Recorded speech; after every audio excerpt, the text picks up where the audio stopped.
বাজান চাকরি না, ওই তোমার ওই কষ্ট দেখে সব সম্পত্তি আমি জুয়া খেলে বিক্রি করে দিয়েছি বাজান।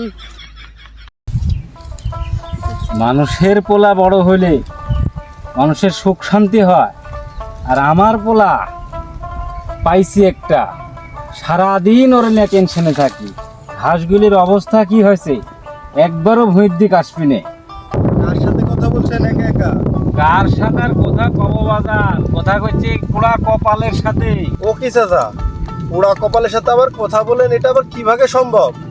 সম্ভব রে বাজান, সম্ভব। কপালের সাথে কথা বলা সম্ভব।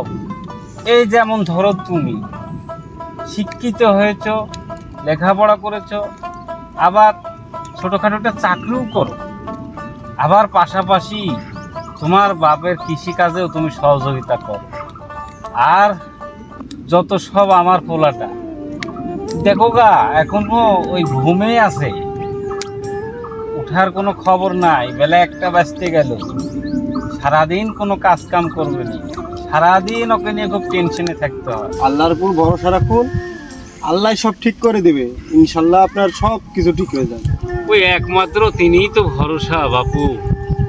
আল্লাহকে আমি খুব করে ডাকি, আমার পোলাটার একটু সুবুদ্ধি যেন হয়। বাজান, ও বাজান, বাজান। কিরে বাজান, কি হয়েছে তোর? এত হানফান করে ডাকাডাকি করছে। বাজান, তোমারে আর কাজ করা লাগবে না। কি করিস বাজান? আমার আর কাজ করা লাগবে না?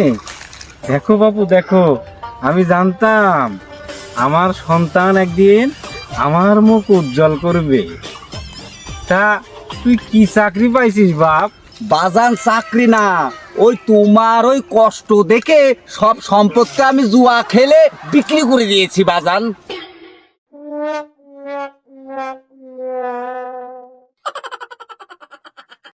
জুয়া খেলিছো, জমি বিক্রি করেছো? হ্যাঁ বাজান। খুব ভালো কাজ করেছো। তুমি ওই জায়গাতে একটু শক্ত করে দাঁড়া থাকো, আমি তোমাকে সংবর্ধনা দেব। তুমি আমার সেই গুণধর পুত্র, তো তোমাকে আমি সংবর্ধনা দেব।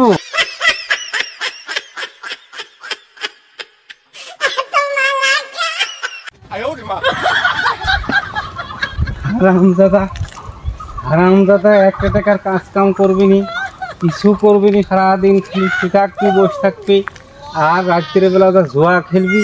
আবার জুয়া খেলে আইছি, কি গর্বের সহিত বলতেছে তোমার আর কষ্ট করা লাগবে নি, তোমার সম্পত্তি বিক্রি করে দিচ্ছি।